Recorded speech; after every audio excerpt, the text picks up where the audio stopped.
Good evening, good evening, good evening, good evening. Happy Friday, everyone. Happy Friday, everyone. It is officially week 4 of the college football season.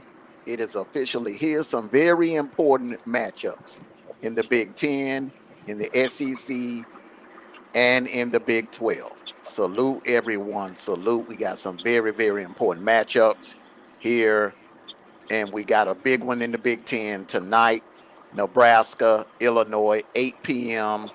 Salute to my co-host, Sniper. You knew. Salute to the chat, Common Sense TV, and Maria. We got a Bama fan and a Florida fan in the chat. Salute, salute, everybody. Salute. Everybody ready? It's week 4. It Man, is what's week going four. It is week 4, and we are gonna find out about some teams this week. We're gonna find out there are some teams that have really been hyped up by the media, and we are gonna find out about them. But we're gonna get into that shortly. We had some breaking news uh, that to come through over the week that we're gonna start off discussing about the NIL. The governor of Georgia kind of added a little twist to the NIL bill in the state of Georgia. Twenty Give me million my dollar budget. money. $20 million budget to the schools. Well, that's any school. Georgia State, Georgia Southern, Georgia Tech can use that. $20 million budget to go towards student athletes. That is a huge deal for for the schools in the state of Georgia, especially Georgia Tech and UGA. They could definitely use that to their advantage. I think Georgia State could benefit off of that from that as well. Talks of Memphis joining the Pac-12. I would like to find out how everyone feels about that. And John Gruden to Gainesville. What do you guys think about that? John Gruden, there has been speculation that John Gruden will be is interested in the University of Florida job. Salute to you, double speak to salute to you.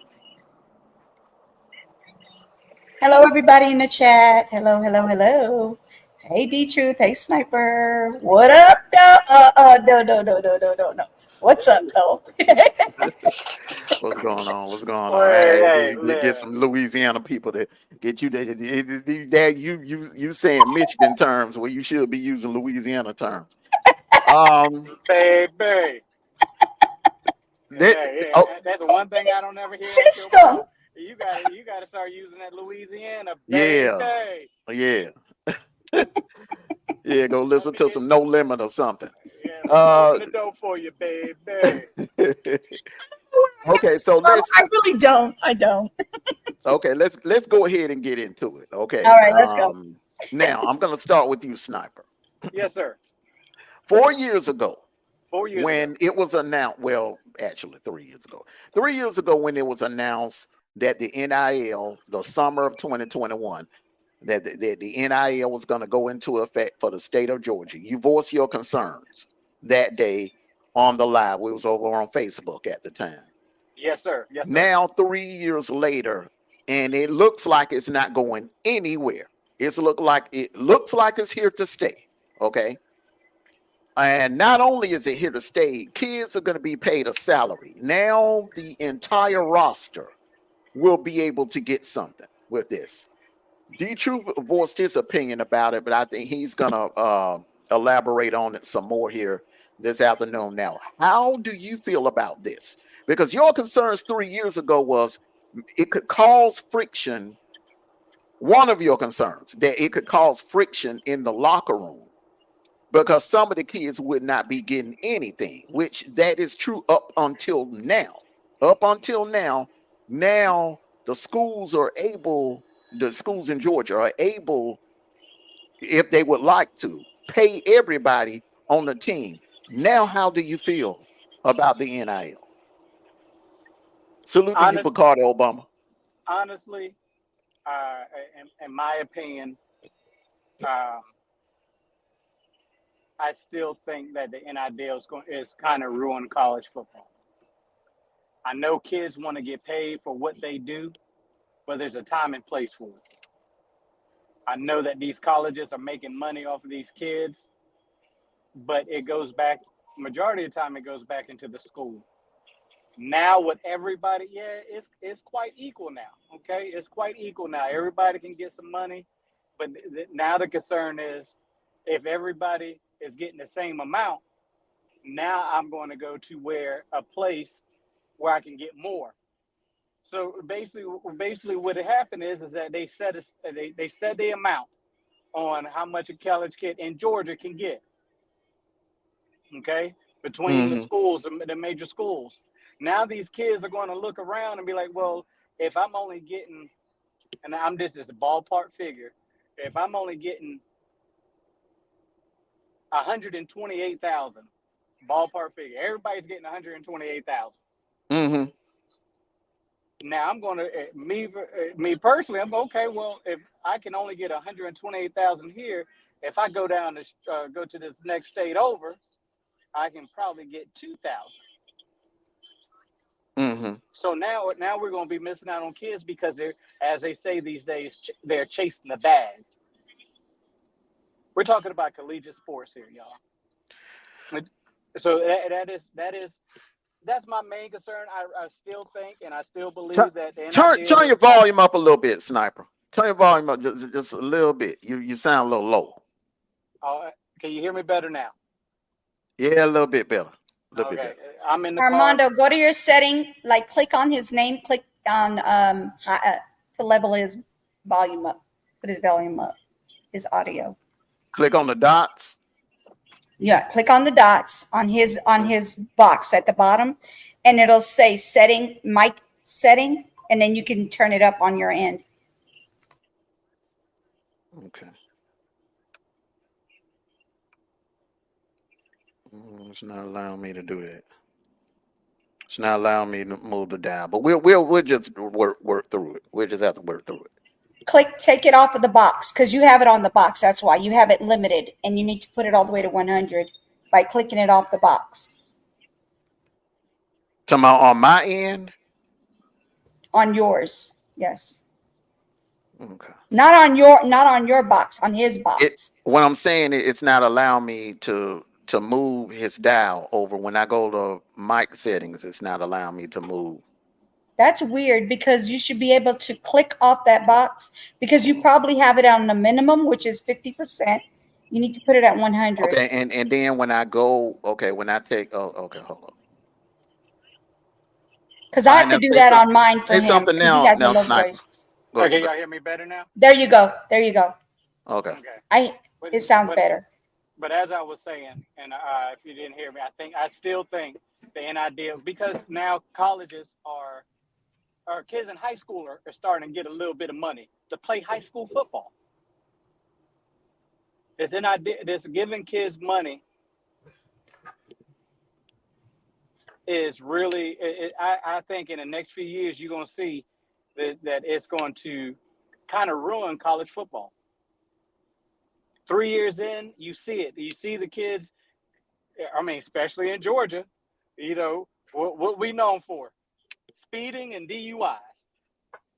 Yeah. What kind of cars they speeding in? They ain't, besides the last crazy one that sped in the.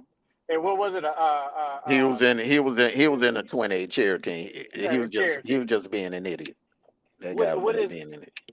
What is this? What is our senior quarterback driving in? A Lamborghini, isn't it? Isn't he in a Lamborghini? A Lamborghini, yeah, Lamborghini. Mm-hmm.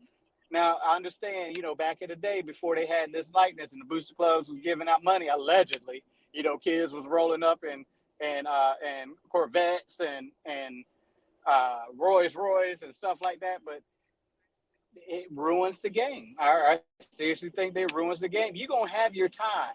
And I know a lot of kids are not getting that, you know, there's a small percentage that get drafted to the NFL and make that high bid money. Mm-hmm.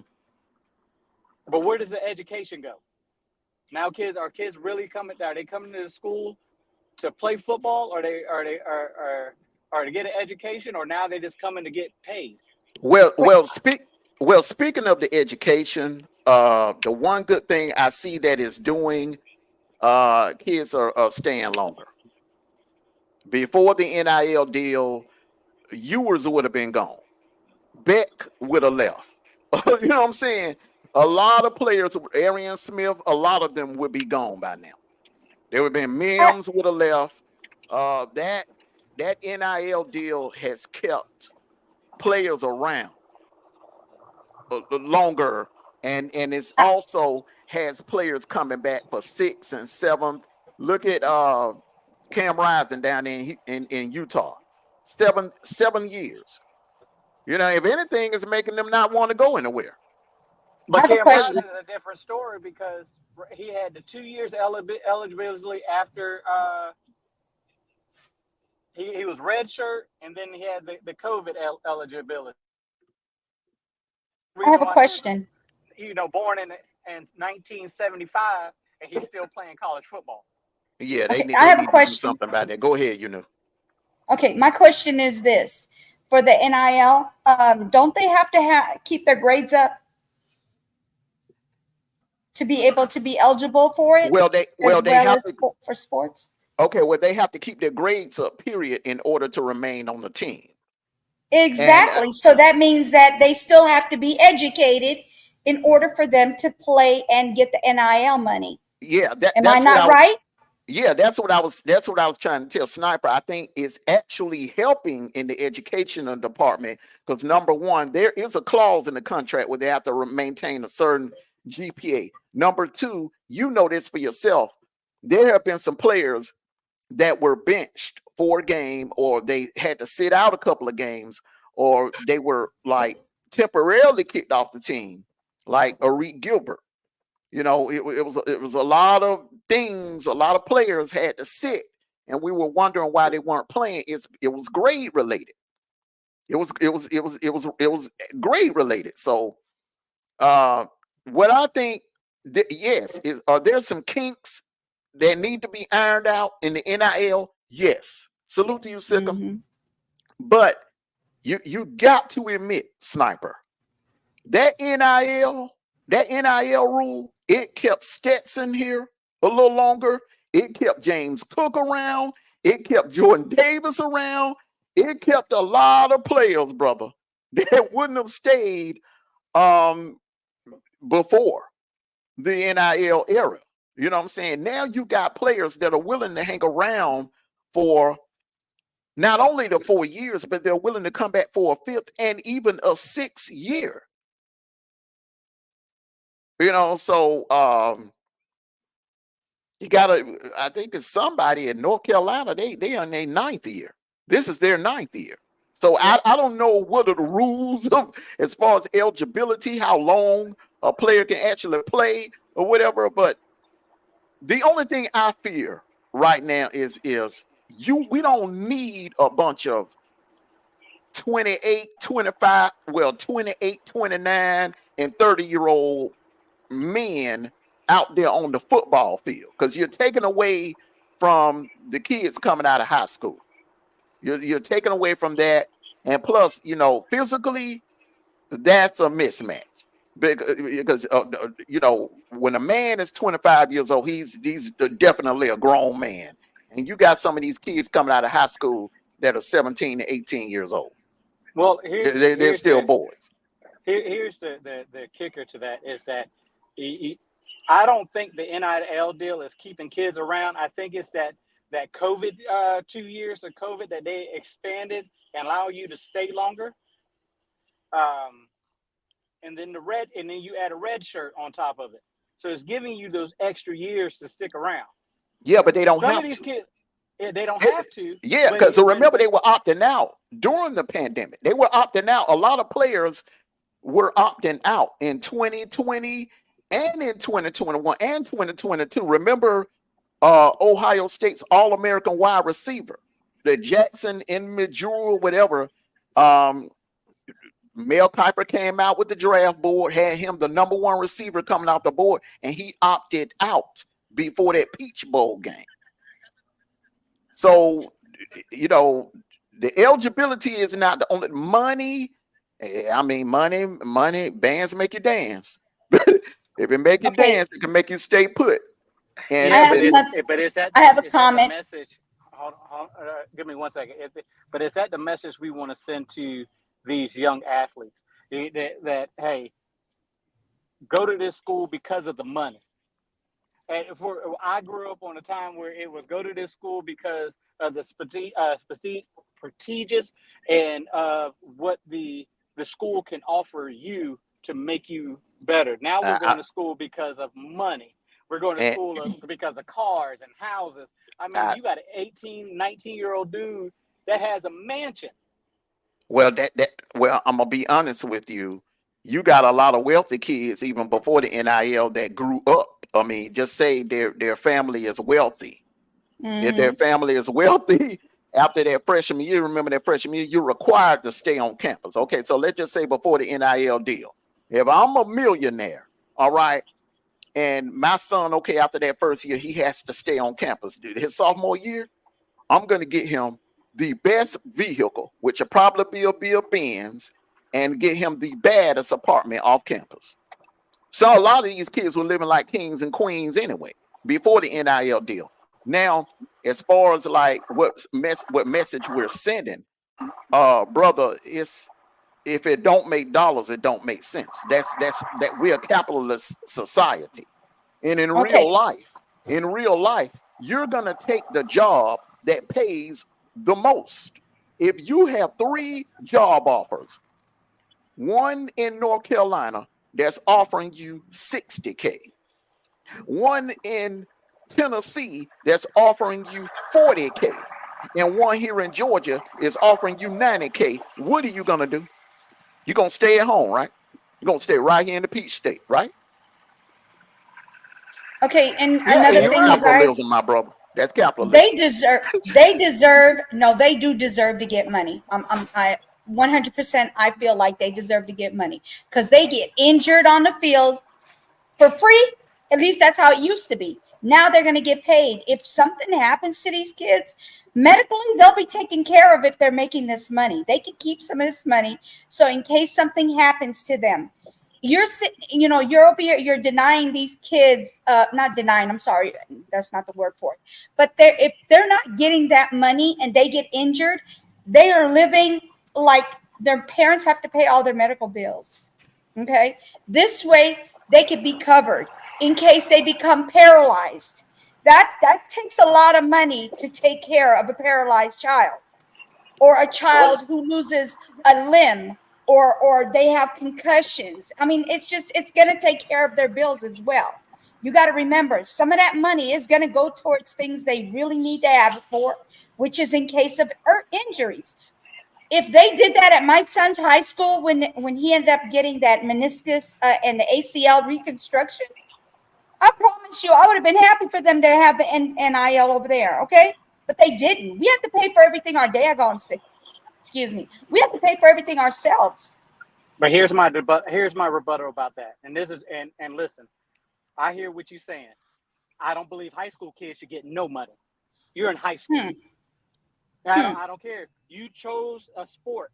You chose that sport. But But the here's the schools kid. are But making here's money the off of these kids. The no, schools are making money off of these kids. high Why school's not? making that high school's making that much money off of kids. Yes, They're sir. making money off of Oh these kids, sir. yes. Yes, Oh yes, But yes. They yes, they're not do. making money. yes. Hold up, sniper. I don't know if you've been paying attention or not, brother, but they've been making money off these kids, man. Hmm. But Merch, jerseys with like if Yep. it's a high school star football play, they making money, Yes. millions but off of hey, these kids. Yes. but I'm So, telling you but this here, right no, here. wait, hold on, Detroit. Let me get my point across. I mean, real quick. If that's the case, and all these schools are making money off of it, I'm talking about high school right now. Hmm. They can give money to that. Why can't they pay their teachers better off of the money that they're making? That I don't understand because they were Okay, making good money off of these kids. When hold on, you knew. Go ahead. If we can make this much money off of college players, and I understand and I understand college. Okay, I understand professionalism. I don't understand high school. Okay. But why can't we pay these teachers? Why can't we pay our military? Why can't we pay people when we talk about these agencies that's making all this money but can't pay their workers? That's where and you're gonna pay a 17-year-old, a 19-year-old, $200,000 for playing a How sport. much they would pay a high school, but that's college. We're playing a sport for only 6 months. It's the How same thing. much is it to Less than that. 6 months less than that. But How much does it cost to go to college, y'all? How much does it cost to go to college? It is not free. It's not free unless you're getting a scholarship. Right now, I'm paying $100K for my kid. It's like $100K, somewhere between 100 Yeah, and for 4 150K, years. depending on where you $100K. go. Now, I will say this. And let me just say this. I will say this. I feel like now that these kids are getting paid, they should pay their own. They should pay for their education. They should pay for their own education, and that will free up some scholarships for the non-athlete students. Yeah, that will free up way more scholarships. Yeah, Agree. I agree. And also, but here's the last point, and I'm sorry, D-Truth, I cut you off, but the last point I have is, this money could be used, especially in high school. If you're making, like you said, and I know you threw out a number out there, and I'm not holding you to that number, but if you threw out $1 million and you're saying you're making $1 million of a high school football player, and some of these kids that you're making this money off of, it come from the city of Atlanta, just throwing it out there, the city of New Orleans, which we know they don't have the best schools, they don't have the textbooks and the best computers and stuff like that. Why aren't we using that money for that? Okay, so and giving high school, and you act like high school playing football is a job, which it's not. It is. Okay. It's not a job. They're doing it. They're having fun, right? They're having fun. Hey, Skinny, they are having fun. I'm not saying they're not having fun, but if they do get injured, it will pay for their medical. I promise you, it costs a lot of money to get my son his surgery, reconstructive surgery. It costs a lot of money, and it costs money for his rehabilitation. Okay. Not only the surgery, the rehabilitation, going back to the doctors, getting the stitches removed, all that has to be done. All that had to be paid. So to me, if he would have been getting that NIL at that school, it would have helped a lot. Okay. It would have helped a lot, if not the whole thing. It would have helped. But I'm going to say this. Choice that you and your family made for him to play football, to have fun, and do what he likes to do. I'm going to say this. I'm going to say this right here. Hurt. All right, go ahead, D-Truth. Go ahead. Yeah, sorry, D-Truth. I'm going to say this right here. In Georgia, high school players is not getting paid. In Georgia, high school players, they nix that. And two, not only football they get hurt, basketball get hurt, baseball they get hurt, volleyball they get hurt, all high school sports get hurt. So, and think about it, that's a risk. Look, even when your child is playing pee-wee, they could get hurt. So, guess what? Parents got to have insurance on their kid, medical insurance, all that stuff on them anyway. So that's right there. No matter some of these parents, they're not gonna do what they're supposed to do with that money anyway if they high school kids. So that nixed that in high school. You see that nixed that in high school. Even when I don't think they have at the high schools, right? They don't have it at the high schools. Hold on for a second. So D-Truth, what you're telling, slow down, brother. So what you're saying is they shot that bill down. Yeah. Because I ain't heard nothing about that. Yeah. I didn't either. Hey, Armando, that's what I said. Go read about the bill. They wanted for high school, but they nixed that. You see what I'm saying? Okay. They nixed that. Okay, so then in the state of Georgia, they do it. Because but don't you agree that they make money off of these kids? Even in high school, they make money off of these kids. Yeah, they've been making. You gotta look at it this way. How long have these colleges and high schools been and what's that? Middle school been making money off the kids. Forever. Okay, then. So is it a big stretch? Is it a big stretch Look, for them to continue to do it? And for a sniper point about why the teacher cannot get paid, one, the money is not coming out of the athletic after athletic point to pay the teachers. That going back to all the other sports in the school. That's what they going back to. I get what you're saying. Okay, I'm getting what you're saying, but like I said, if they had NIL at my kids' school, I would not have said, "Hey, no, we don't want that money." I would have been like, "Yeah," because if anything happens to your child, you're covered. You are covered if something happens to him. Not saying that they had it when he was in school.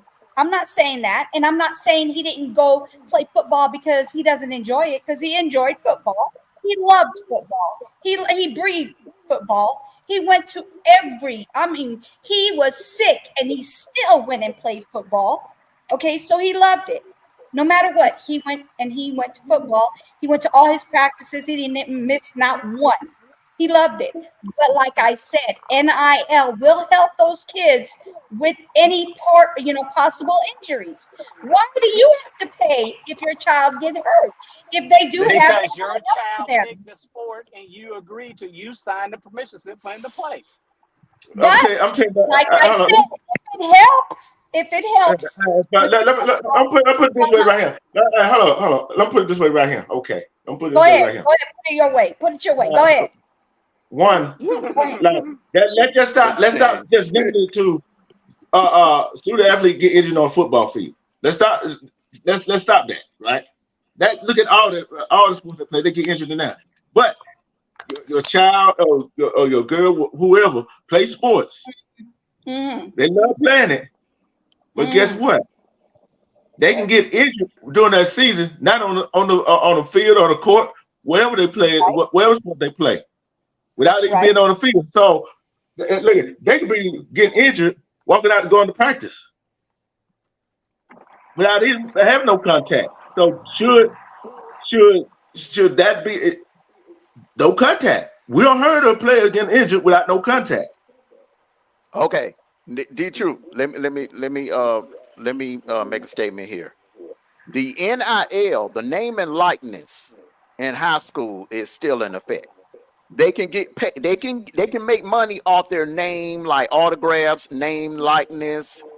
Like if they have startup money and they want to create T-shirts with their jersey number and their name on the back and sell those and make money off, they're able to do that. Okay, now the part of the bill where high school, some of the revenue from the athletic department would pay the kids, they definitely shot that part down. Okay, we better understand it. Okay, so one more thing I have to say before we talk about it, something else, if that's what you're gonna getting ready to do. But how about this? Okay, you're saying that they love that they taking that chance by a sign a paper saying they can go play football, taking that chance, right? But the schools, let me tell you what's going on at the school over here where my kids used to go to school. They're no longer in school, y'all. They're adults now. But at the time, in 2017 was the last year my kid went to school. Okay. They're making money off of these kids, but they're not paying for, like, if they're doing the concession stands, they're not paying for anything. Let me tell you how I know this, because I worked in the school system as a volunteer. I was there through the football games, the practices and everything, and I heard everything and I've seen everything. They're getting it through donations. Everything that they get in those concession stands is donated. That means all that money that comes in goes to the school. So tell me why it's a problem for a child to get money if they're making this money off of all this free stuff. And it's a high school football game. It's not. It's high school football. Okay, well, why not? Okay, so stop charging for the games then. Thank you. Why not let us come in for free? As parents, we should actually be able to go for free. So if you're saying, hold up, if you're saying that the kids should just play for fun, then stop charging those high prices Period. because they're going up. Stop charging for the concession stands. Period. Because they don't That charge to get in the Pee Wee game. They So don't charge to get in the Pee Wee game. What Pee Wee games you been through lately? Well, That's what I'm trying to figure out. well, they must. Okay, use so if that they money. charging for that, then I mean, you know, what I'm saying is, why are they going up on the prices on these high school football games? See, And one travel charging, expense. and charging like almost $10 for a program. Mm-hmm. It's always been And they're $10 charging the program. parents. It's not even free for the parents. The parents even have Oh. to still pay. That's what's crazy. Because you're okay. That's My thing is the definition of, if I got you working and basically free labor, all right, free labor, and I'm making money off of you, and you ain't getting a dime, that's high tech pimping. In my opinion, that's high tech pimping. But you got to look at this, man. Y'all got say this. And y'all are looking at our era. And I'm telling you right now, and I'm saying it out loud. When we would come along in high school, blood, sweat, and tears out there on that football field and in practice, we were getting high tech pimped. But y'all we look just at didn't know. We were just happy. We loved the game. We loved the game, but we didn't know we didn't know the business part of it. See, now it's different. We in the internet era, and these kids are reading, they getting online, they learning the business. They're learning the business. That's something we were just out there playing football, having fun. We didn't know the business side of it. But you gotta look at this right That's here. why we didn't really trip. Huh? But Amano, you gotta look at this part right here. Yeah, they love the game. The parents love to see their kid playing these sports, right? They love to see their kids playing sports, right? Yeah. Okay. The parents will say yay or nay if they can play or not. Yeah, but also, It's in the parents' hands to tell the kid, "Oh, I don't want you playing." let me answer the question. And then the name, likeness, and image. Oh, T-shirts and all that. And oh, that's been some parents in our day was selling T-shirt with their sons and stuff. They got in trouble. They could have gotten in trouble. They just didn't know it. If they'd have got caught, they would have destroyed their kids' chances of going in college. You remember that movie Above the Rim? You remember that movie Above the Rim? Come on now. Kyle could have got in trouble. Kyle could have got in trouble. The minute you let me talk, brother. Come on, we can't talk at we can dance at the same time. I can try to get in. I got to get in when I can. I got to get in when I can. Go ahead. You ask a question, then you prolong it. Go ahead. But what I'm saying is, if the school pimping these kids, guess who else pimping the kid? The parents are too. The point I'm trying to make is, okay, a lot of these kids don't just play football for the fun of it. All right. You got some kids, like I know it was some of my teammates, bro. They knew I played for the fun of it. All right. I played for the fun, and I knew after my high school years, I wasn't gonna pursue no football career. All right. But some of my teammates had God-given talent, and they knew what they were gonna do. They were gonna go to college and then try to go to the next level in the NFL. And their parents know it also. So I don't see anything wrong in this day and time. Back then, brother, the cost of living was way cheaper. You could get an apartment. I know when we graduated, bro, back in our year we graduated, I ain't gonna tell our age, you know. But when we graduated back then, bro, you could get a nice 1-bedroom apartment in the ATL for like $280 a month. You can't do that now. You paying 12, somewhere between 1,500 almost for a 1-bedroom apartment. The cost of living has gone up. So I don't see anything wrong with these. They don't have it like we had it, where you could walk up in the McDonald's and spend $5 and feed you and young lady that you taking out. You go to McDonald's and buy a value meal, one value meal, you spending almost $20. The It's cost not of that living is high. gone up, bro. So I don't have a problem with these kids getting paid. I mean, times have changed. This ain't the 80s and the 90s anymore. But It's this is definitely. 2024. But you don't see a problem with this. This is how I'm telling you how it's affecting the game. When this is, and I'm talking, and I'm gonna look at it all the way around. Mm-hmm. You've got kids who don't live in the district, and we're talking about high school. We don't live in the district that their parents buy, or they got money so they can buy an apartment, so they can say that their kid live in this district, so they can go to the high school with the winning chance of possibly making it to a good college. Just They've because been of the doing that. program alone. They've been doing that since the late 80s. And D-True know exactly what I'm talking about. I know. One of his teammates, it was somebody in his family that had money, that played pro football, and they were trying to get him to come to our school, and they were going to get him an apartment because it was a nice apartment complex across the street from our school. They were trying to set him up in an apartment and everything, and so he could be eligible to attend our school. But it didn't work. But I mean, they called it back then. They would catch it. Now, go ahead. That's a problem, bro.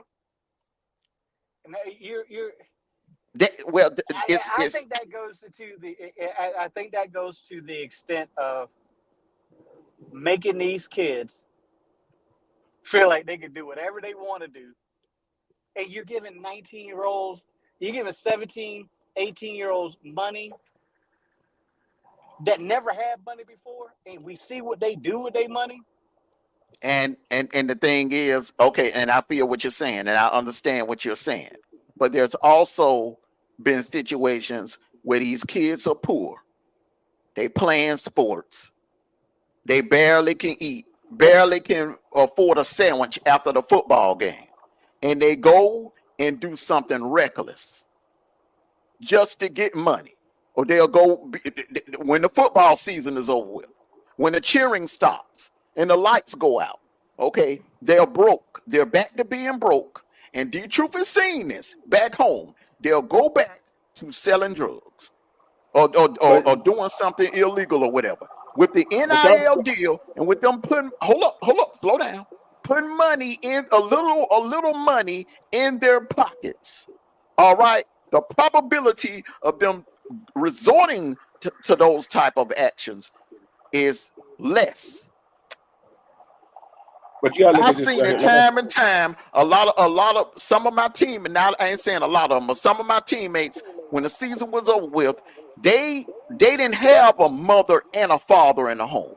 And if they did have, and the ones that had single mothers that were living in the projects was working 2 jobs and had a house full of kids that she had to feed and support and clothe.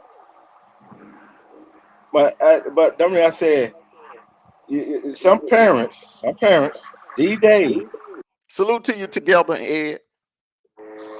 that they what they doing is they don't have it. They push their kids to play right. They were doing that anyway. They were doing that back in the 80s, but think about this though. We want to blame the school for pimping the kids. The parent pimp the kids too. Well, I mean, So that's another subject. We're talking about the schools now. That's a whole nother subject. But like I said, 16, 17-year-olds playing sports and get paid for it.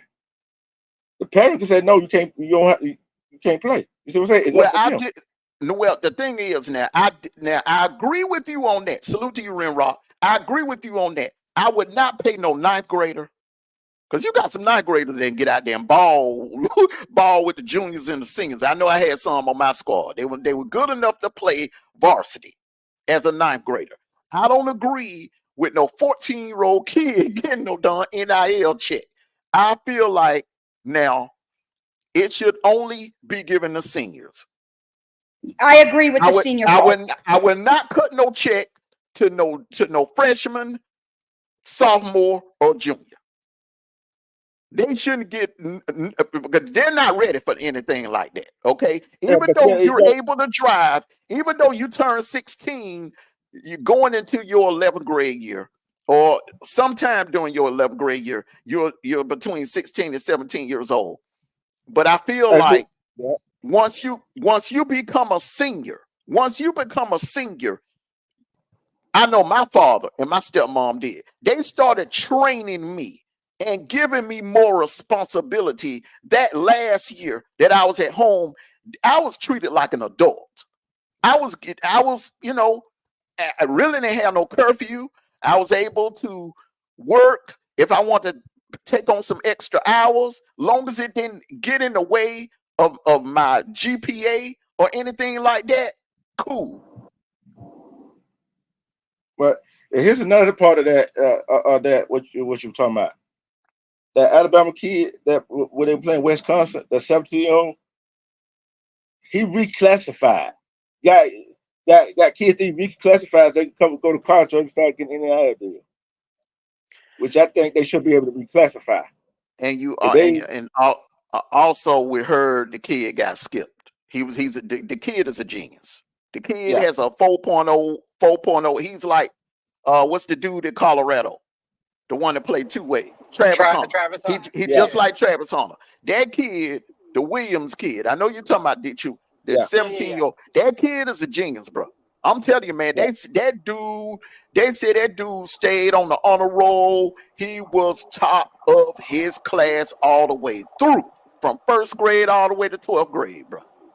Now look, Yeah. I don't But have a problem. I don't have a problem with a kid who is smart, who is into his books, and he reclassifies so he can go to college early. You know how many kids I had in my class? I had a young lady who was 15 years old, and she was a senior in high school. So I understand these kids out here that's geniuses. I just don't believe. I think that, like I said, Dr. the King did that. He NIL. reclassified. I believe that NIL deal is somewhat ruining college, high school, because we're not playing for the love of the sport anymore, and we're not. When in high school, you are trying for some of these kids like went to school in these urban areas and stuff like that was their way out. But then you got these kids that go to these, you set them up for some of these kids. You set up for failure. Oh, you're great here, but don't transfer over to college. You're great here, and we're gonna give you all this money, but don't transfer over to the NFL. I want to say We see this. that a lot. Okay, well, I'm gonna say this. The love of the game is all nice. It sounds good. It really does.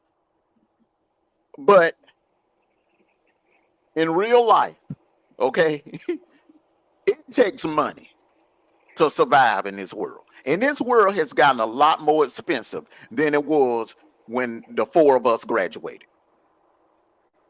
This world has gotten a lot more expensive, brother.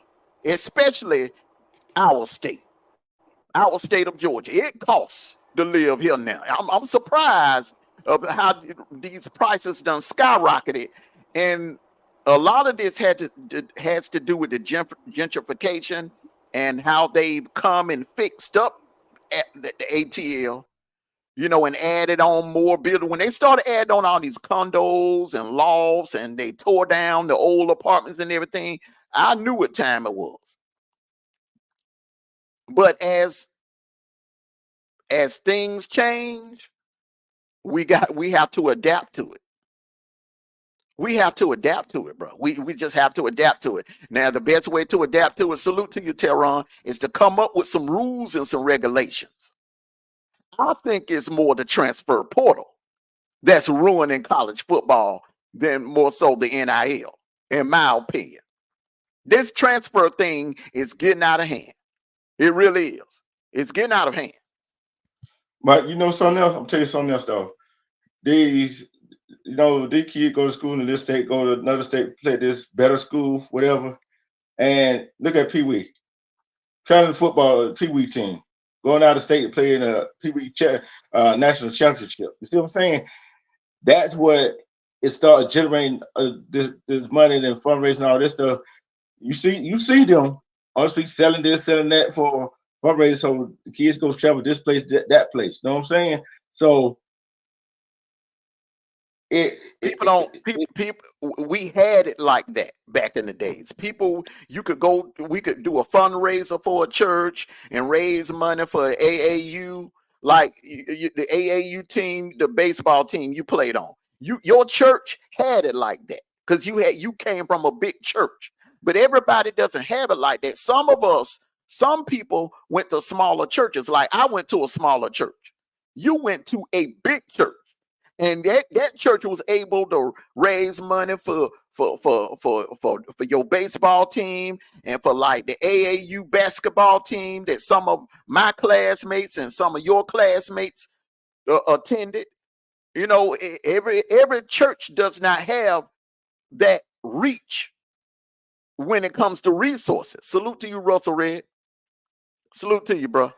But I Hey, agree go with back to what you Teron were what he saying, just Mino. said. I agree with Teron what he just said. 2 years guaranteed, mandatory at the school that you sign with on signing day. 2 years. Because you got some kids that's coming in, they're getting a little money. Then let's say if the coach gets sick or he decides to retire after their freshman year, they'll up and leave. Because what Caleb Downs did, in my opinion, and I'm not singling him out, I'm just saying he had no reason to transfer. He was getting playing time. He was the starter.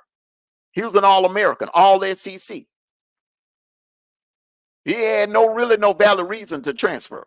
If you don't have a valid reason and you trying to transfer after your freshman year, I think that's what's ruining college football, my friend. Salute to you, Russell Red. Appreciate that, man. Oh yeah, I man. totally Hey, agree. that's temporary, brother. Y'all keep it warm till after next Saturday. Go That's ahead. I totally agree with you.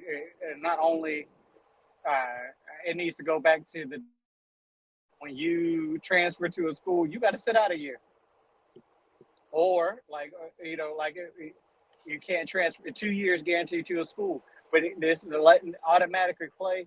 Again, we're not teaching our kids or parents who have kids in sports are not teaching their kids commitment. But That starts at home. and it does. But here's Yeah. the deal for you. If you go to one school, like you asked me that question earlier, and I'm just going to add on to it, you got this school's offering you 3, this offering you 4, this one offering you 5. You get there, and then another school comes out of nowhere and be like, "Oh, I'm offering you 6." They're gonna chase the bag. You know what I mean? So Yeah. it's like it's a devil's advocate, it's a double-edged sword when we talk about NIL deals and transfer, but in the yeah. transfer portal. But I'm gonna say this right here. One There's some last college. push back, then we got to get on to the Q&As. Go ahead. Yeah. But one baseball player's been doing it for years. One playing in the minor league getting paid. You see what I'm saying? Thank you. Been And, doing it for years, bro. I'm telling you another thing is in Dave basketball. Winfield did. Freshman would come in and play that 1 year, and guess what? He out the door. You see what I'm saying? And on to the NBA, that is good enough. Yeah, that's what I'm saying. So why are we singling out the football players? Because that's you had, what I'm saying. baseball players. Yeah, Sniper. Explain that. How the baseball players were allowed to play minor leagues during the summer and get paid. Huh? I got to read. Okay. No, listen. That's what I'm saying. Listen, because back They in were the doing day. that for years, brother. No, wait, hold on now. And I got to research that because if I remember correctly, if you sign a professional football or professional basketball contract, you can go collegiate. No. And we're gonna have to. We're gonna have to research. A minor league deal is semi-pro. It's not considered professional. But Signing with the what's our minor league team now? Gwinnett. The Stripers. Signing a deal with the Stripers is not the same as signing a deal with the Braves. You signed a deal with the Stripers. That's semi-pro. I'm gonna have to disagree with you on that one, and I'm gonna research it first. No, I'm Because just I'ma have to telling you now research because it because it was a tight end. It was a tight end. Samarger. I think Samarger or something like that. That played for Notre Dame. He was playing minor league. Oh, and I'm giving you a better example. Yeah. You remember that backup quarterback that Auburn had? Mm-hmm. He played minor league baseball and came back. He was 20-something years old and came back to Auburn and play football. Yeah. I remember that. Yeah. They've been doing that, Sniper. But was he or that's the question I gotta ask is, and I gotta research, and you send me the name, I'll research it. Was he attending school at that time? Because It doesn't matter. technically, It no, doesn't yes, matter. it does He has matter. signed a No. he said it'll tell you why it doesn't matter. In the summer, they were playing minor league in the summer, Sniper. In the summer, so he was not in school. But it's still, But hold up, D2. But a football player, that's what I'm saying. They've been pimping football players for decades. A football player couldn't go get a job in the summertime. If he went and got a job in the summertime, he would be deemed ineligible. They're not able to get jobs. Football players. That's what I'm saying. They've been like putting football players in a box. Gymnastics. Them girls that be on the gymnastics team, they in the summertime when it wasn't gymnastics season, they could go make money. Every other sport could go make money except the football players, the collegiate football players. Track and field, same thing. Track and field, yes, sir. Hey, two sports that couldn't go make no money: basketball players, football players. Mm-hmm. They get to go to the Olympics and everything. That girl down there, Auburn, that gymnast down there, Auburn, man, she was over there in Tokyo.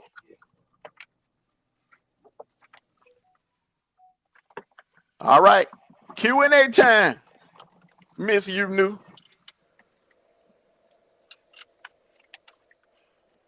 Oh yeah.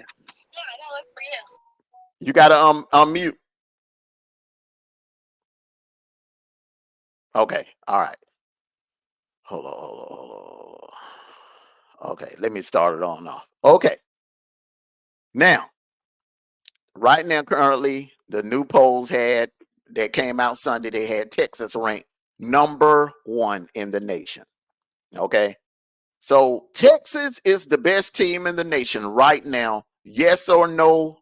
We'll start with you, Sniper. Then you Yes. D-Truth, and now come on. Yes.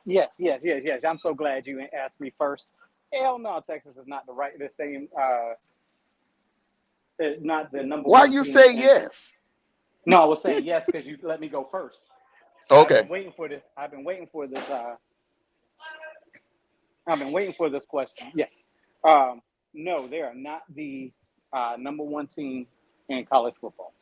And the reason being is, who have they played? Seriously, who have they played to make them the number one team? Who have they played to make them the number one team? They haven't played. They played Michigan. Oh, okay. We see where that went. But everybody else is it was subpar to them. So I'm saying no. From your eye test, who's the true number one team, best team right now from your eye test so far?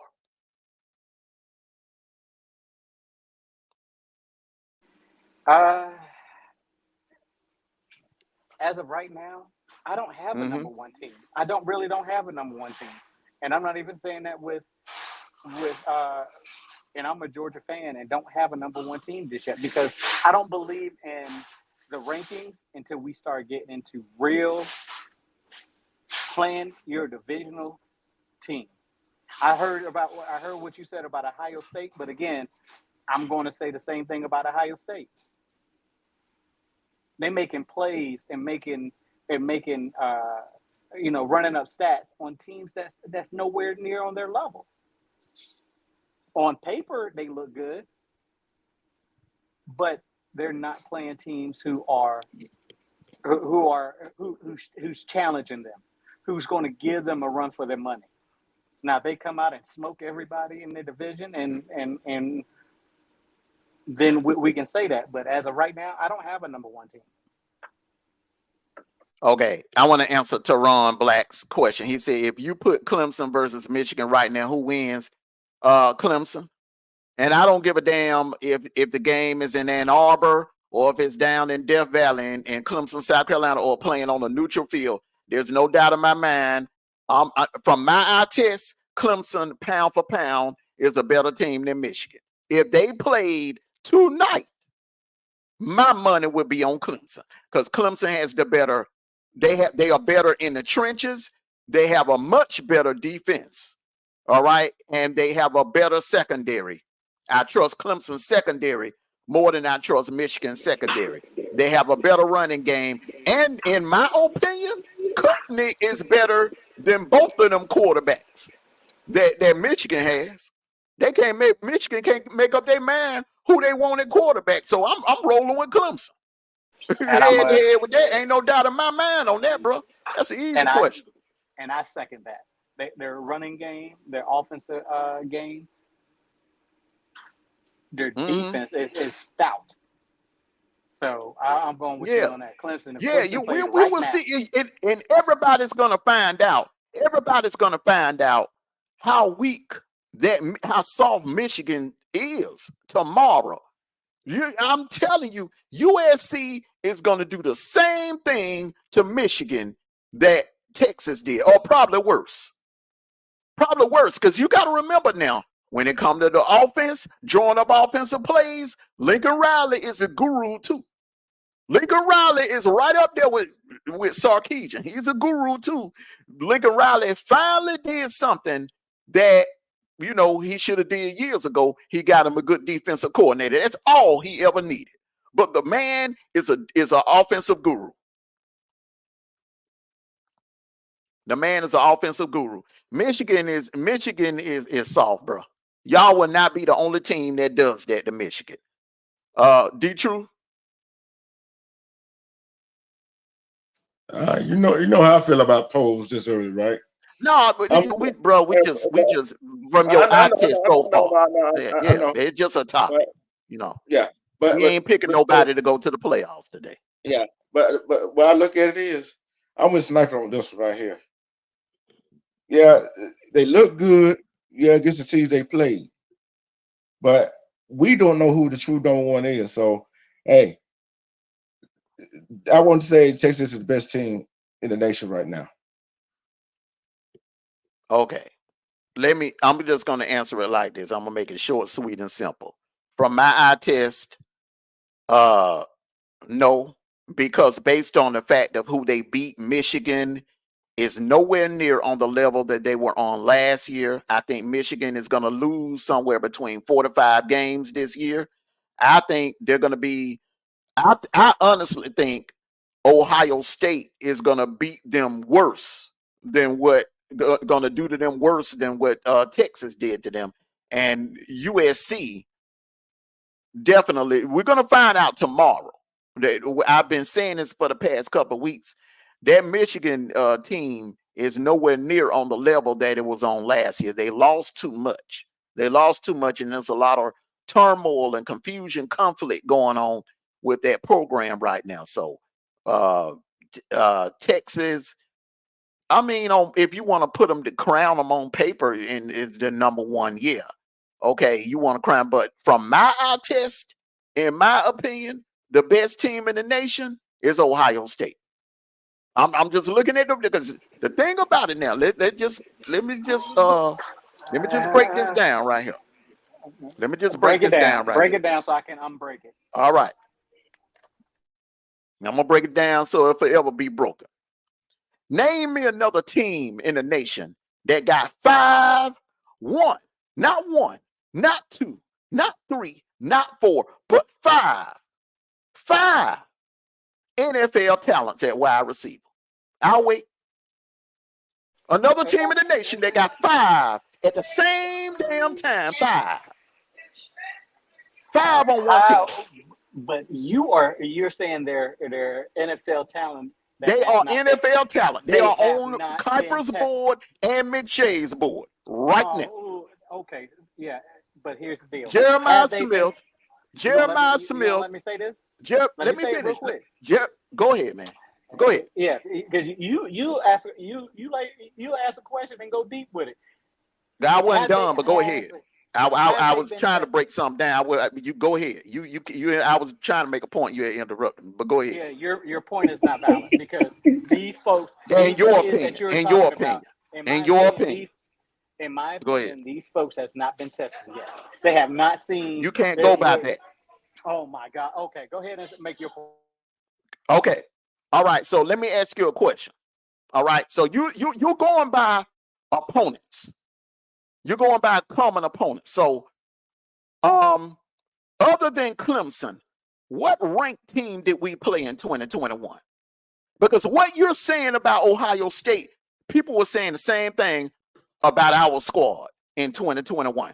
After we beat Clemson in Charlotte, what other ranked team did we play that season before we got to Atlanta? I'll wait. How is that relevant to your five It players that is you are because you okay, harp on who somebody play. So I'm okay, just so asking you. you got this receiver. What's their main receiver out of Ohio State? What's the name the main receiver? Jeremiah Smith. Who has been his competition?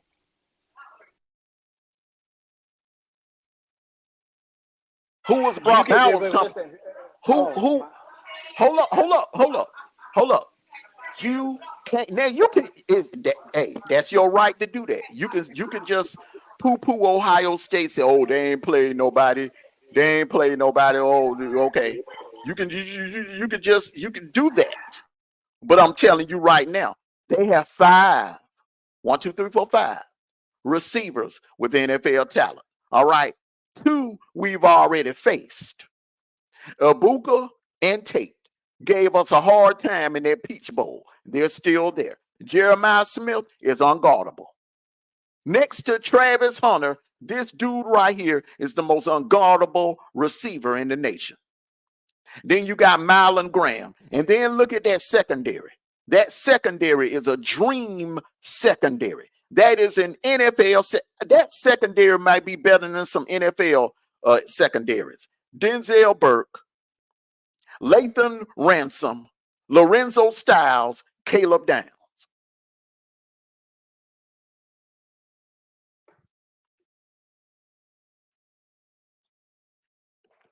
7 weeks from now, you'll come back and say, well, Armando, you was right. Them boys got scored. You'll see. You'll no, see. and You'll see. just like your big run on USC a couple years ago. Look, you I'm harping gonna on challenge that. you. You I'm gonna harping. You challenge can keep you. harp. You can keep I'm gonna challenge harping you. on that. But while you harping on that, so you want to bring that up? They had injuries, sir. They had injuries. 9 starters went down that year. Do you know that? No, you don't, because you didn't do your research. 9 starters went down. That's something that I did not foresee happening. You can't do a damn thing about injuries, bro. You a football guy, you know that. Okay, Moving so what along. in 7 weeks, like you said. Moving What? along, moving Okay, along. Ain't nothing you okay. can You do don't want about me to injuries, challenge bro. you. They You had won't let me a challenge you. squad. They had a squad before the injuries happened. Everybody know they wasn't ranked in the top 3 for nothing. That coming into that season. All right, you knew. All right. Georgia got exposed by Kentucky, yes or no? Let Sniper take the first one. I had the first one last time, but if you insist, Go ahead. Georgia, do I think they got exposed? I do not believe they got exposed. Yeah, Here's I my knew you would reason say why. that. Go ahead. And then here's my reason why. Mm-hmm. Here's my reason why. After rewatching that game, because now I get to rewatch games and watching clips of it, we were held. Our defensive line couldn't get back into the backfield. Why was that? There was 17 holding penalties that was not called. Go back and watch the game. There were 17 holding penalties that was not called. There was a call on Williams that should not have been called. I think the refs affected that game. I think that once they understood that there was not, that they couldn't, that Kentucky got away with a lot of penalties that they did not call. And I watched it on both sides too. Georgia got called for all their penalties. Kentucky didn't. So no, I do not think they got exposed. And that's just one aspect of it. Okay. D-Truth? I'm gonna say yes, because one, you can't let the referee dictate the game. You gotta go play the ball game. Thank you. And one, there be holding penalty calls that referee don't call in every game, no matter who your team is. You gotta go out and play despite. They see one thing. Them players, Georgia players, thought was going to happen. They thought Kentucky going to roll over, and play dead for them. See, Georgia's like Alabama now. Nobody going to roll over and play dead for them. They're going to come out with their best game to beat Georgia, and that's what Kentucky did.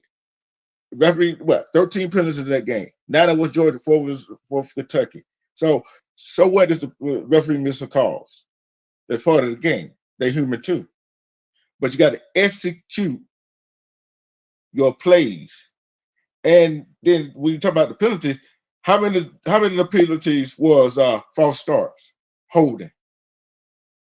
You see what I'm saying? That's on the player. That ain't on the referee. If he get caught, he get caught.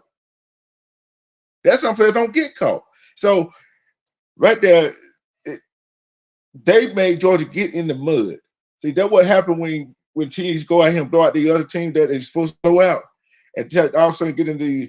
That's why I say I love close games, because normally I love close games. It was the cause when your team get in that situation, they know how to handle it, and Georgia pulled it out. So when they get in another close game, they know how to handle it. So now, if say the cause is lopsided, they know how to handle it. So that's why I say they did get exposed, because Kentucky came out and play. Kentucky wasn't going to just roll over. This Georgia, we don't let them beat us at home, blow us out. No. So guess what? Referee just part of the game, and hey, the team get exposed. They get exposed like that week. Auburn played Cal. They got exposed. I can blame a whole lot of things, but it's a team game. The team got exposed. All right, Armando. What do you think? Okay. D-True, I agree with you. Okay. The referees, and I watched that game also. I went back and watched the playback. And now one thing I will agree with you, Sniper, the referees were terrible on both sides, because we got away with some things too in that game. All right. Now, we as Georgia fans have a habit, and I'm taking it all the way back to the 2012 SEC championship game when we barely lost that one to Bama, on up to now, on up to last Saturday. We have a habit of, when our team don't play well or when we lose the game, to blame it on the refs. All right. And a part of that is the Georgia media. Most of the Georgia media, they're Disney dogs. They paint this picture in the preseason and in the offseason that Georgia players are the elite and they're going to do this. And they had us believing that we were deep on the defensive line. Come to find out, we're not deep on the defensive line. We are not the same without Micaiah Williams. We are not the same without Warren Brinson. We're not the same without Jordan Hall. We were missing all three of them. That is a problem. And Kentucky exposed that without those three on the D-line, Georgia is not the same up front in the trenches. All right? Something else was exposed. Our offensive line. We were told by all the podcasters, the DawgCasters, in the Georgia media that we had one of the best O-lines, that our O-line was elite. This O-line is not elite. Ernest Green, he was elite in high school, but in college, no. Because last year he had problems with the run blocking. This year he's having problems with the run blocking. Even though we did what we did to Clemson, but it was ugly.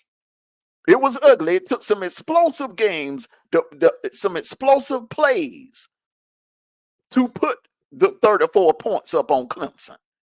But in the first half, we were not able to score a touchdown. For most of three and a half quarters, we were not able to score a touchdown against Kentucky.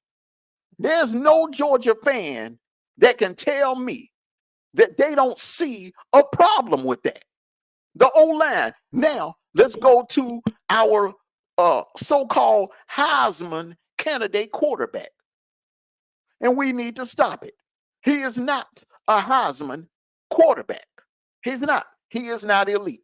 He's a good quarterback that's going to have that's going to get drafted in the NFL.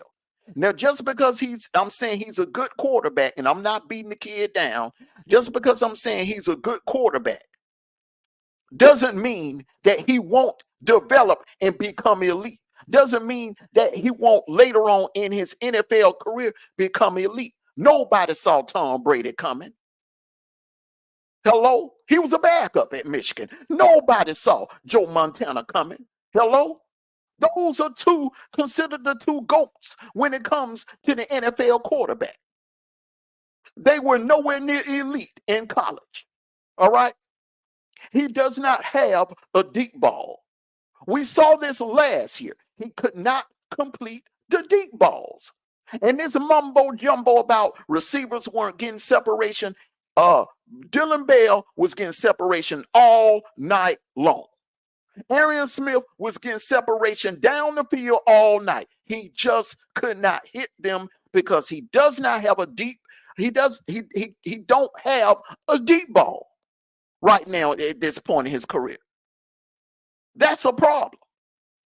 Now, what defensive coordinators are doing, they're bringing their safeties up and they're crowding the line all night. If you were paying attention, Kentucky was loading 8 to 9 men in the box.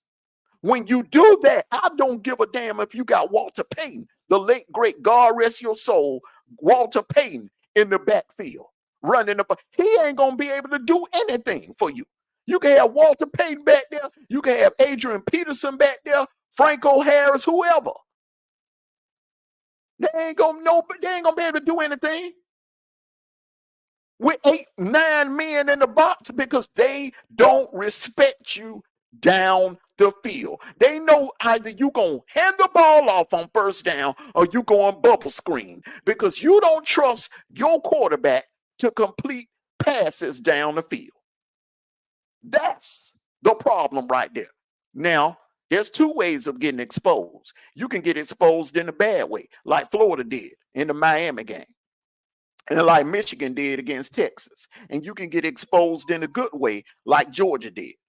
Some flaws and some things that were brought to every Georgia fan's eyes, if you're not blind, and see that there's an issue on that O-line, especially on the left side where Ernest Green is. Now, you also got to figure out Tate Ratledge. Who's going to be the replacement for them? So that's 2 problems you got on the O-line. The D-line is simple. They're getting healthy. They're getting healthier. That's going to get better. That's going to get fixed. You're going to see a totally different D-line in Tuscaloosa on the 28th because Mikal Williams will be back, Brinson will be back, Jordan Hall will be back, according to my sources. But you still have 2 problems. That O-line and the fact that when needed, when his number is called and when we need it, Carson Beck does not have the ability to hit deep passes down the field.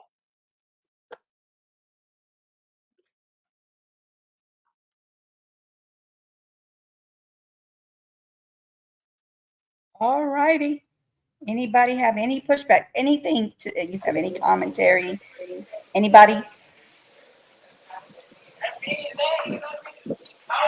Nope, not giving any No? pushback. Okay. We got a great history lesson. Okay. Next question. All right. That Florida wasn't no should have. history lesson. That just happened last Saturday. That was rude. That was rude. All right. Florida should have never fired Man Mullen. Yes or no, Armando? No, they shouldn't have never fired Dan Mullen. Dan Mullen had that program going in the right direction. Let's go back to 2020, okay? Because they got rid of him in 2021. So let's go back to 2020. If it was not for a lucky field goal by Texas A&M, Florida would have probably snuck in the play. If it wasn't for a lucky field goal by Texas A&M and a dumb move by a Florida player taking his shoes off and throwing it down the field, Florida probably would have finished the regular season undefeated, and the SEC championship game would have just been 4 seedings. The winner and the loser would have went to the playoffs because it was a hell of a game. Out of every team that Bama played that year, Florida played them the toughest. Florida took them to the limit. Put up more yards on Bama's defense than any other team did that year. All right. So Florida had a great year that year. That was the last year they beat us. They had a great season. Went to a New Year's Six game. They got embarrassed by Oklahoma because they had a lot of opt-outs that night. Now, fast forward to 2021, they lost. They had a poor retention rate. All right. Having a poor retention rate can hurt you. All right. Meaning that a lot of juniors decided to go on into the NFL. Remember, we was like in the beginning stages of the NIL. So Kyle Pitts and all of them, Kyle Trask, all of them decided to leave. Jefferson, all of them, they left. Grenard, Zuniga, they did not come back. Unfortunately, they decided to go on into the NFL. So that left Florida with a lot of freshmen, sophomores, and first starting juniors for 2021, and it showed. They did not have a good year. They lost some games that they shouldn't have lost. Some of them were close, but then some of them they just flat out gave up, didn't put up any effort. That South Carolina game and then the Missouri game, where Missouri made a lucky 2-point play, and Florida fans, I feel like they just did a knee-jerk reaction. Same thing Auburn fans did to Gus. They did a knee-jerk reaction and fired Dan Mullen without a plan. They did not have a plan. Now, there were reports that Brian Kelly actually was interested in the job, but for whatever reason, Bill Napier, they chose to go with Bill Napier, and Brian Kelly chose, LSU went and got Brian Kelly, and the rest is history. I think that was a bad move. Dan Mullen had that program and heading in the right direction. Was he a good recruiter? No. Hell no, he wasn't a good recruiter, but he could have put people around him. If they would have gave him a little bit more time, they could have put people around him that helped him recruit. And also, now that we're in the NIL stages, I think that would have also helped Dan Mullen. Because players, whether you want to believe it or not, players, they love playing for Dan Mullen. Because remember, this is the same guy that took 2- and 3-star players and put them in the NFL when he was at Mississippi State. Dak Prescott was one of them. Nobody else wanted Dak Prescott. Dan Mullen saw something in him, offered him a scholarship to Mississippi State, and look, he's a starting quarterback for the Dallas Cowboys. So, yes, huge mistake. Huge mistake. All right, D-Truth. Yeah, that. Like I said, we talked about this before. Yes, that was a big mistake. They should have never did it. Yeah, they should never did it. And that's all I'm gonna say. They should have never did it. Now they reaping what they sow. Or get rid of Dan Mullen.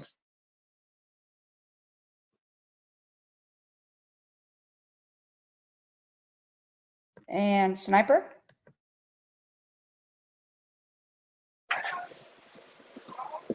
My my host here used Dak Prescott. Yeah, he got into the NFL, but we see how that was a wrong excuse to use for somebody being put into the NFL. Yeah, but y'all Falcons fans were putting Matt Ryan up on the pedestal. And what Matt Ryan do? He ain't do nothing but choke. He choked his entire career. Matt Ryan should have had 3 Super Bowl titles and he choked. Okay, so let's not. Everybody can't win the Super Bowl, bro. But the man, Right. the man made it to the NFL.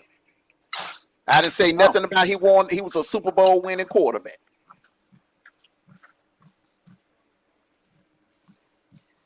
You finished? I think Dan Mullins got fired prematurely. The sky was the limit for Florida at that time. The games that he was, the players that he had, like you said, would run through a brick wall for him. Unfortunately, he's lost a lot of players that 1 year, and never bounced back from it. So, anyways, yes, I do believe that they fired him prematurely. He should have never got fired.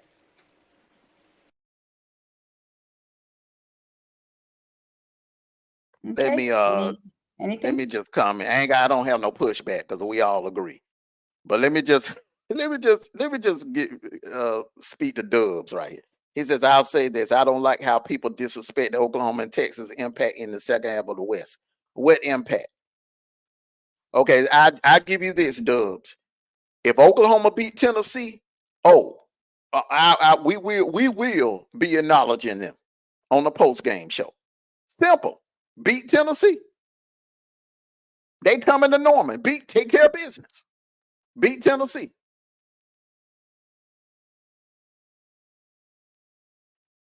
Beat Tennessee.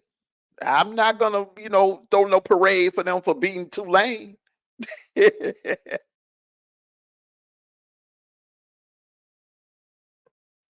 All right. Next question.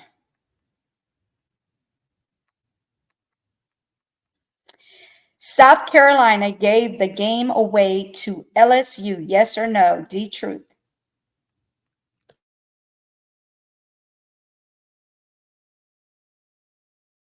I'm gonna say yeah. And here's another thing fans want to blame the referee for, right? South Carolina had a game in the bag. All that player had to do not push the quarterback after with the ball intercepted. That's all they had to do. But that bonehead play that he did right in front of the referee. So I'm bonehead play. Yeah, they gave that game away on that one play right there. On that one play, they gave that game away.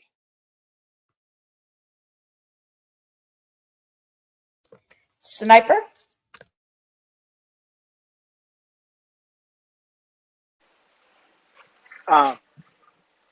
South Carolina didn't give the game away. South Carolina didn't have a second string quarterback that could help them keep that game. Once their main quarterback went down, it was downhill from there. The defense made some bonehead plays that cost them penalties, but after I forgot what their head quarterback, first string quarterback's name is for South Carolina. Once he went down, it was downhill from there. So I don't think they gave it away.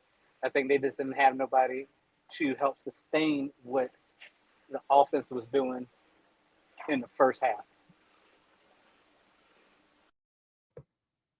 All right, Armando. And then I got something to say, of course. I know you do. You ain't gonna like what I'm getting ready to say. Go ahead. I agree with Sniper 100%. The secondary, South Carolina secondary does have issues.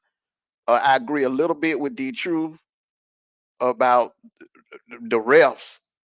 I think the refs made some calls that I've seen were never made. I mean, millions of times, and that LSU quarterback did a little flopping on that play. Also, I just want to point that out to you, D. True.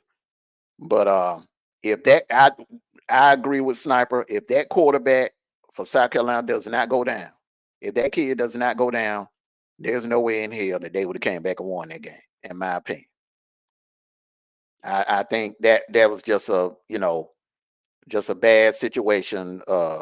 That their unfortunate situation. Their quarterback went down because that kid was on fire. LSU defense had no answer for him. No answer. So, all right. I yield the floor to you, you knew. I don't have that much to say other than hell no, they didn't give that game away. LSU took that game. Oh, that's what I say. There you go. Next question. Now we're allowed to give pushback to the Hey, they commentators. didn't just take it, they snatched it. I'm saying right here. See, if the linebacker defense thing would have touched the quarterback, he wouldn't have been allowed. The quarterback on LSU would have been allowed to flop. You see what I'm saying? So after when South Carolina intercepted the ball, that was a pick six. That was a pick six. Game over. Game over. That's what I said. That one ball head play.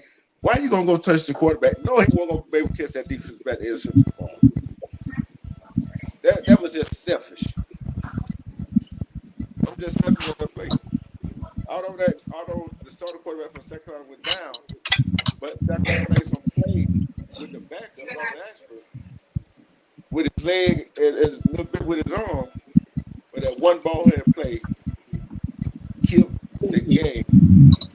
That took away. Your phone, whatever device you on, bro, is jacked up, bro. Yeah. I don't know what It just game. started. I don't know what game you was watching. It was Silas was the backup quarterback. Yeah, Sellers. Yeah, Sellers. He's the backup Mhm. quarterback. I don't know what game he was watching, but that boy could not pass. He had a couple good passes. He couldn't run. Yeah, it was Robbie Ashford. He transferred from Auburn. Did you know exactly who that is? It used to be one of your backup quarterbacks. I don't know what That game one he was ball head watching play. with That one No, it ball was- head play. Defensive back intercept ball had a pick six. If that linebacker wouldn't have touched that quarterback, game over. That was So- after the fact. But what me and Sniper are saying, D Truth, is that if Sellers does not go down, they do not blow that 17-point lead.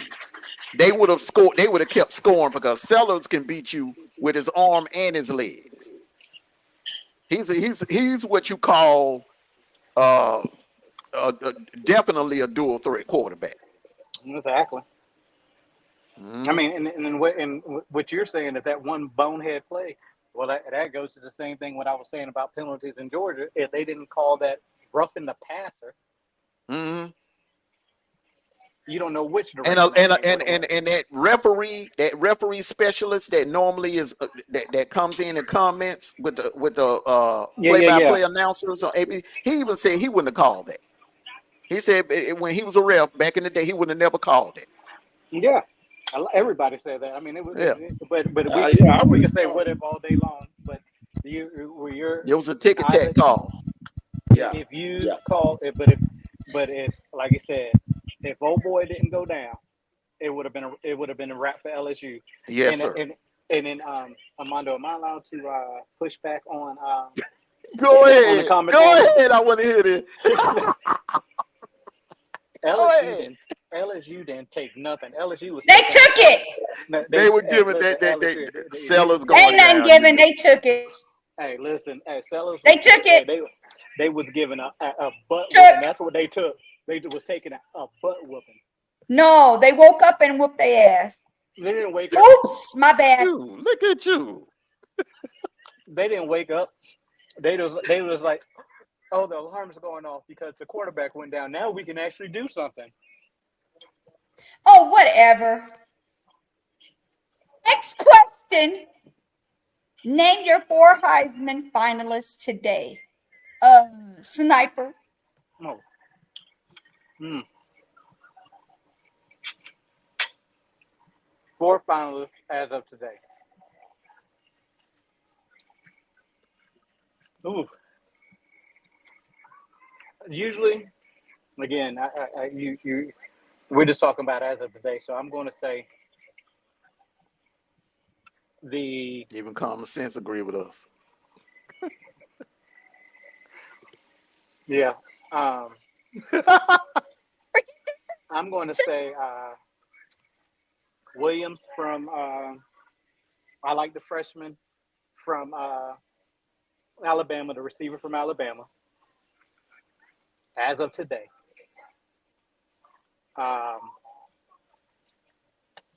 Oof, I didn't even think about this question. I wish if we asked me next week, I'd probably have better. Okay, how about we come back to you? Yeah. Come back. Forget you, common sense. Go ahead, Sniper. I'm sorry, D-Truth.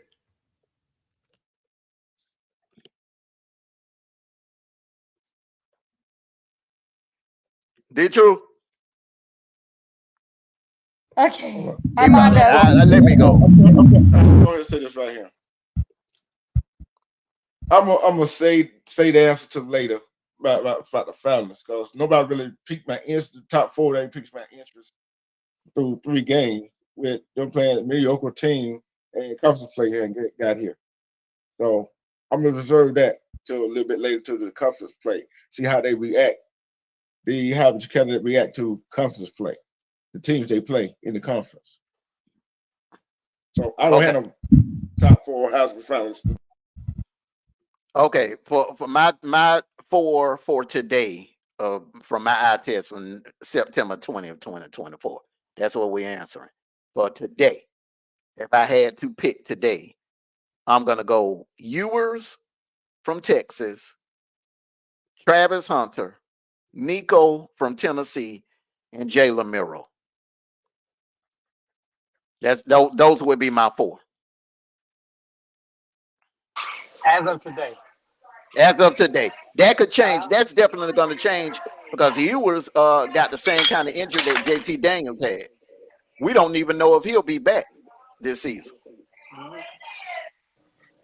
I thought yours had a concussion. No, he has a lat injury And a concussion. and a concussion. Yeah, so that's even worse. That's even worse. But that concussion, you can get over that. The lat injury, you remember what JT Daniels had to go through with that. Mm-hmm.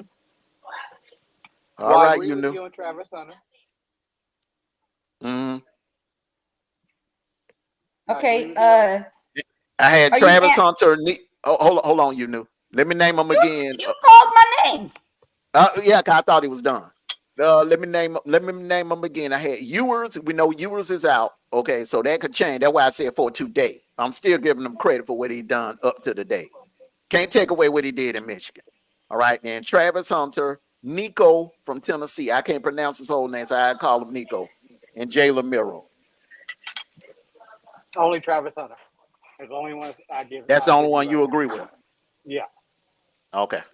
And the only reason why I say, and I'm not too high again.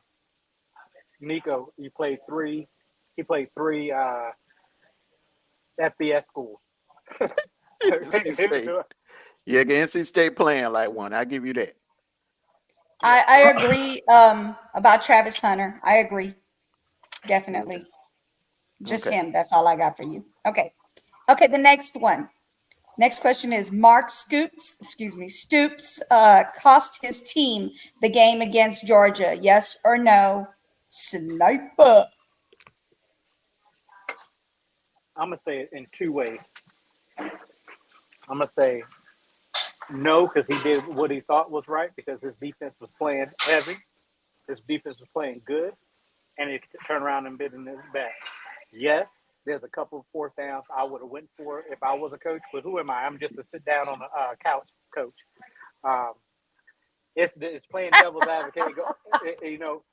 it's playing the double-edged sword when you decide to go on fourth down, because again, as much as everybody is doubting our defense stand tall a couple of times on third and long or third and short.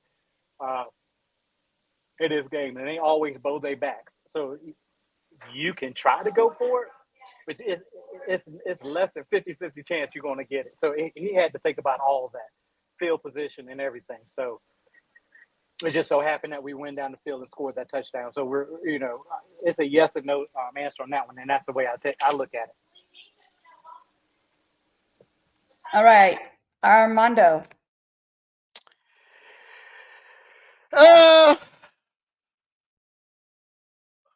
30% no, 70% yes, yes, yes. He cost his team the game. You are in your house in Lexington, and it wasn't like you was in Sanford Stadium. You was in Kroger Field in Lexington at night, okay? And you got the number one team in the nation on the ropes, all right? The D-line has not been able to stop you. You've been converting third downs all night. You've converted a couple of fourth downs. All right. You've been moving the ball. And you want to take a chance on giving Carson Beck the ball back? No. You got a chance to win. You ain't got nothing to lose. You ain't got nothing to lose. Remember what I said at the beginning of the season. Kentucky's bar is 8-9 games. No one expect you a basketball school. None of us is expecting you to get to the playoffs. All right. Your expectations are not the same as Alabama, Georgia, Tennessee, LSU, Texas, Oklahoma. You're Kentucky. All right. That reminds me what Mark Stoops did. That reminds me of a guy that has been, that finally got a date with a woman of his dreams. All right. You take her out. Y'all have a nice time, nice dinner. Then it's time to take her home. She asks you to walk up to the door. You walk up to the door.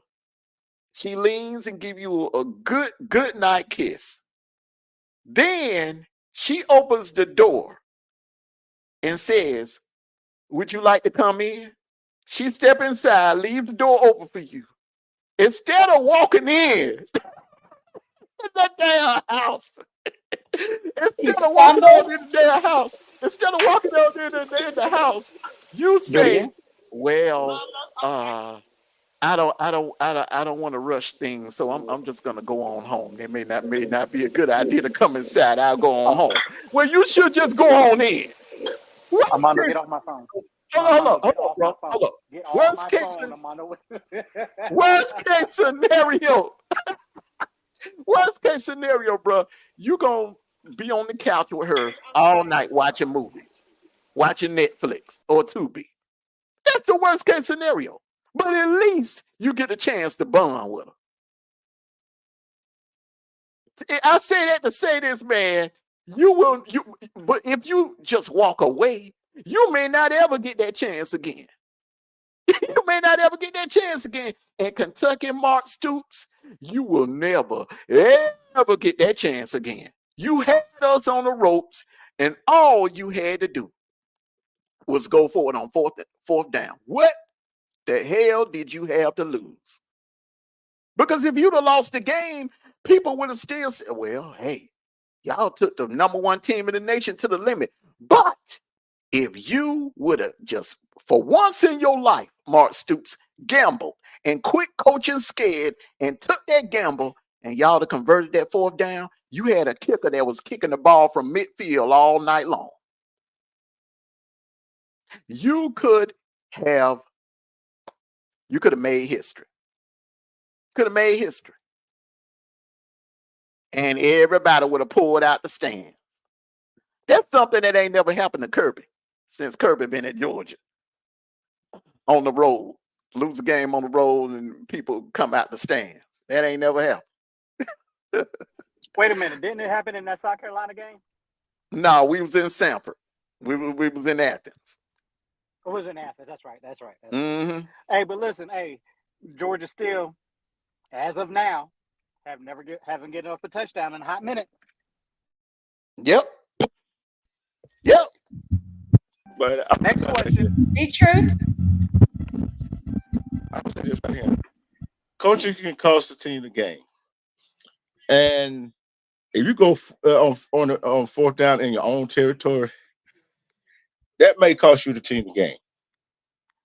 And coach had to make some decision that we as analysts, as sportcaster, as we look at it, money back quarterbacking. Now, if the fourth down play would have worked, hey, he got all the praise. But since they didn't work, he taking all the criticism. But sometimes I would say coaches do cause. He did cause Kentucky that ball game. Salute to you, Agent Smith. Salute to you. Because I would look. I'm playing field position, and my defense playing good. Hey, I'm gonna leave it up to my defense. See, they get a 3 and out. Yeah, but the only thing about it is, man, you Carson Beck, it's only so long. you can keep Carson Beck and Travis Etienne. I mean, Georgia just got too many darn weapons, man. I just couldn't have took that chance. And kicking the ball and just, putting it on my defense to hold them in that situation. Because Carson Beck, remember, Auburn did the same thing. Instead of going for it on fourth down last year, they kicked that one last time, and Carson Beck was able to get the ball back, and they drove the ball down the field with Brock Bowers and scored that winning touchdown on Auburn. But the thing is, if it would have went on fourth down, guess what? They wouldn't have got it. Everybody would say, why he didn't kick the ball? You see what I'm saying? So it's kind of double-edged sword with that. I would have take a chance to kick the ball. They're gonna drive the ball down the field instead of not getting it and give them a short field. Well, no. Well, Kirby. Kirby wasn't finna. Kirby was just gonna run the ball, get a couple of first downs, and that would have been it. He ain't gonna try to call no play down the field for a touchdown or nothing like that. I think people if Mark Stoops would have chose to go for it and they would have failed at it, I think he would have still got it. He getting props now, but he would have got even more props. If you go down, fight. That's all I'm saying. You go down, fight. All right. Tonight's picks. We got the first game, Stanford and Syracuse. I'm gonna go ahead and let you make your pick first, Sniper. Then that way you can mute up. I don't know where you at, but sound like you in the Terror Dome for real. With all them sirens going. Hey, look, looky, y'all. Hey, I was with y'all the whole time, but this police car gonna go on a chase. I'm taking them with me. Let's go. This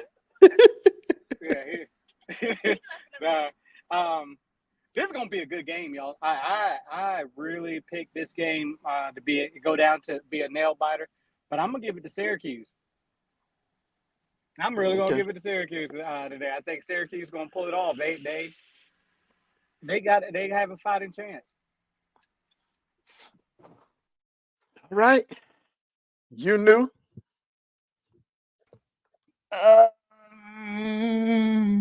I'm going last. No, you go right now. Go right now, LSU. Stafford. They took it. Stafford. All right, she going with Stanford. Mm-hmm. All right, Deetra.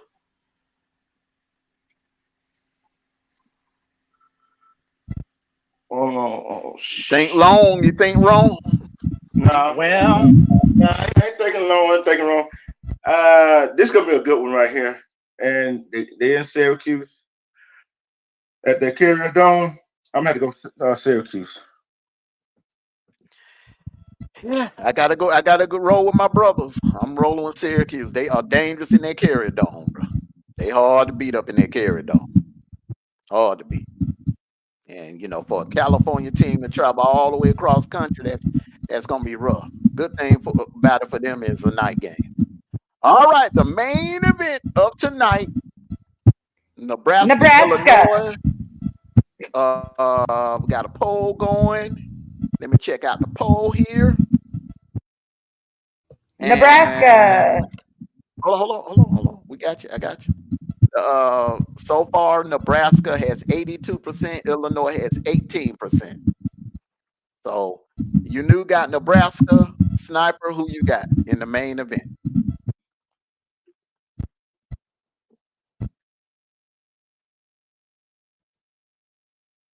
Let's go fight in Illinois.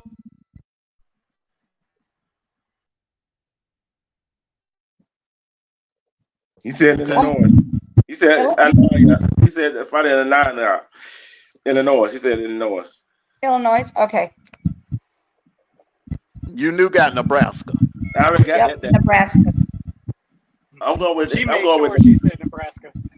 I'm going Nebraska. You gonna stop playing with me? I'm going to call Husker. Okay.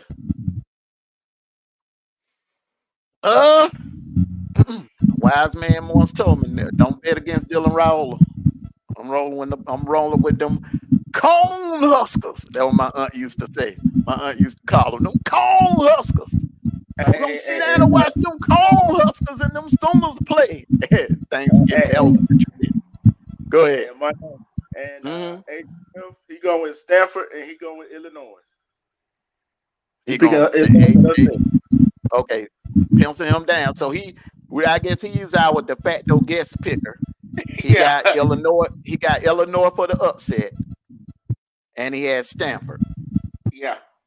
Hey, this is going to be the first time that Raiola is going to be tested. Out of Nebraska, with a decent, I'm not saying a great defense, but a decent defense. So this is the reason why I think he's going to be tested, because coming out of high school, the critics saying that he doesn't fare well with a defense who can you mute up real quick, bro? It sounds like you sending Morse code mute up for a minute, Deidre. Yeah. It sounds like you sending out Morse code again. I don't know who you trying to reach. Elvis is dead. Elvis is not around. Oh my God, Sniper. So, but anyways, yeah, I think that that one thing coming out of high school that he has to, that he couldn't go against a very good defense. So we are going to see what he can do. Yeah, I remember that. Yes. Because me and you talked about that, Armando. Because remember, it was either him or the dude we got, the freshman we got that is injured right now. They were 1 and 2 in Georgia, and Raiola could throw a long ball, but can't get a doggone short ball to save his life. So that's the reason why I think with this defense, if they disguise their coverages and they do, they put them under pressure, it's going to be it might be a different scene for Nebraska. Okay. Hey, I'm gonna tell you last night, South Alabama put on a show last night in Boone, North Carolina. Hey, they sure did. They sure did, bro. Talk about it. Hey, I'm like, God, can they stop that quarterback? Mm-hmm. And that defense, they shut Appalachian State down. I'm like, what the heck going on here? At the end of the day, though, South Alabama, I mean, at first I thought the quarterback was way too short to be playing because look, he was on his tippy toe. He was like Drew Brees back there on his tippy toe, throwing that rock around. But hey, at that last play, you give the man 34 seconds to play, and he drives down. Mute up. Go ahead. You give the man 34 seconds to play, and he rocked it. They was dinking and donking all the way down the field until and that last play was on the dime. That I feel so bad for that cornerback. He was on the man's ankles. it wasn't a good look. And the sad part about it is, Athletic State quarterback throws the ball to the corner of the end zone.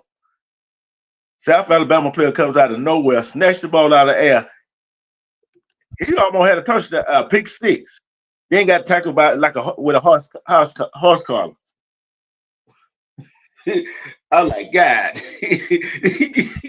I'm like, but I wouldn't want my team to play South Alabama. Put it that way. I wouldn't want them to play them. They're one of the teams you don't want your team to play. Yeah, the Jaguars are one of them teams that sneak up on you. All right, so last thoughts. Nebraska, Illinois. I think this game right here, if Nebraska do to them what I think they're gonna do to them tonight, we gotta start looking at Nebraska in a whole nother light, bro. For real. That's my opinion on it. And the last words, I'm gonna start with you, Sniper. Then you do truth, and I'll go. Then we'll let you know end it. Here's my final thought. This weekend right here, when we put the kids, the mamas and the kids to bed, and we can actually get down with it. Mm-hmm. It's gonna be now. We're gonna really see what teams are really who they say they are. Mm-hmm. There's no more waiting. We've seen teams this past weekend. They showed a little bit of their true colors, but we're gonna see who, when they get tested, when their feet hit a fire, who got the nuts to keep it going. Let's go fight in Illinois. All right. So Sniper believes Nebraska gonna get exposed tonight. D-Truth. Final words. Well, like I said, now we're getting in the meat of the schedule for some team. Conference play. Now let the road to the playoffs begin. Let them begin.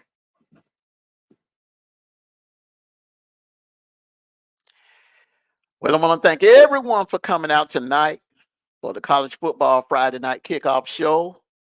We had a great show today. We discussed some NIL business, a little tweaking of the NIL here in the state of Georgia. And we also discussed the possibilities of Florida, who their new head coach would be. Rumors has it that that John Gruden is interested in the job. And we also discussed some topics of, was Georgia exposed? That remains to be seen. Was it another Kent State situation that we had 2 years ago? That remains to be seen. Nebraska is a very important game for them. I'm looking at what Matt Rule did for that program at Baylor. I think if he can do what he did at Baylor, he can definitely do it at Nebraska.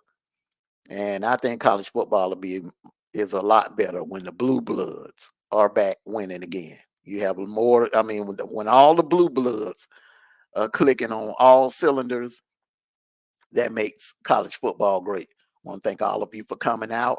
Make sure you pull up on us tomorrow morning at 9 a.m. for the kickoff show. I'm Armando Black for my co-host D-Truth Sniper. And thank you all for coming out. And one more thing from me before I turn it over to you, go Dogs! Go Dogs! Sick 'em!